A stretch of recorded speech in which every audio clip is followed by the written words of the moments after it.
What's up, everybody? I'm glad that you're here. Let's talk about 2 hacks that I'm going to explore with the Rode Wireless Go 2 and hope that we can solve an issue here.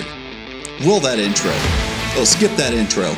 Everyone skips intros. So let's get right into it. So there are 2 major things with the Rode Wireless Go. I've loved it all around. So a lot of people have them, but the 2 big things that I've run into is clipping, and the second thing is timecode jamming, or just timecode in general.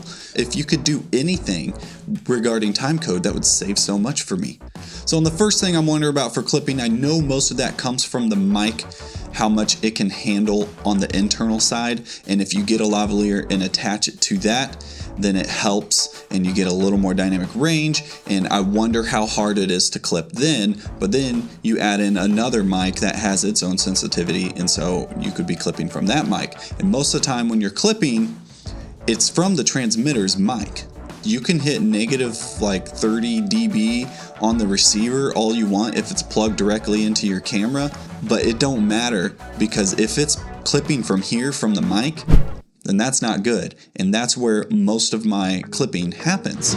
Uncompressed recording. In this mode, the Wireless Go 2 transmitter unit records an uncompressed wave format and currently utilizes a 48 kilohertz 24-bit audio stream. So the raw that I was talking about is actually a 24-bit and it's wave format. However, they say currently utilizes that. Why would they say the word currently utilizes the 24-bit? They potentially want to push an update, almost like a Blackmagic secret with the camera gyro, but Rode. Now that's not the first instance where they've hinted at that.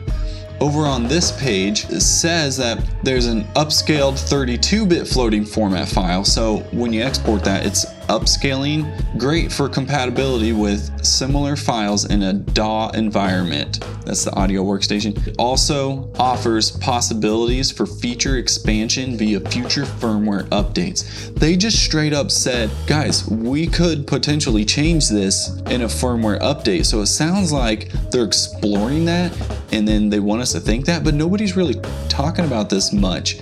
If they come out and they're able to do this and add 32-bit float, that would solve my clipping issues, unless it's still just about the mic itself. Then that would be a hardware thing. However, that would still be great to have, and that would be one thing there. I don't see anything about time codes. So inside Rode Central, it does have a clock though, and it has a time of day. But once you export it, it doesn't keep that information and import it.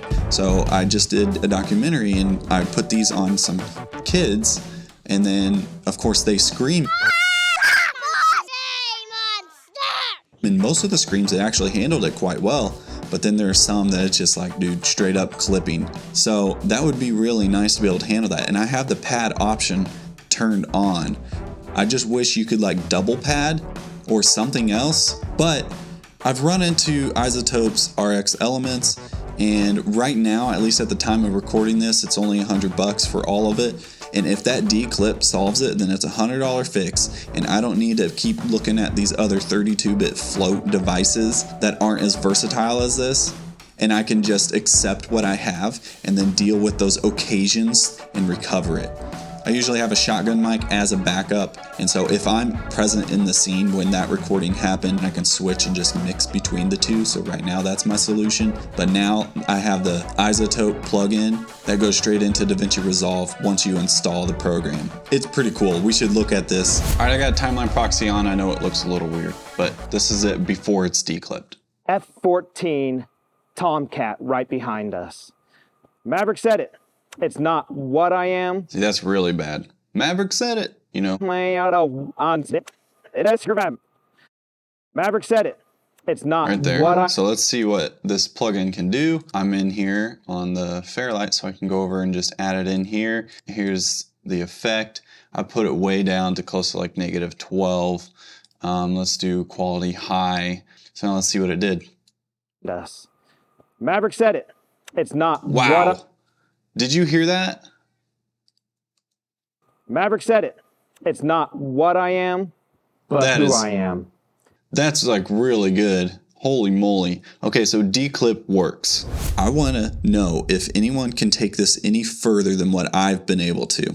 If you're here and this video helps you, then awesome. Go ahead and give a like and subscribe. And on that second major thing, what if you had that sound and you put it in here when you start the recording and then you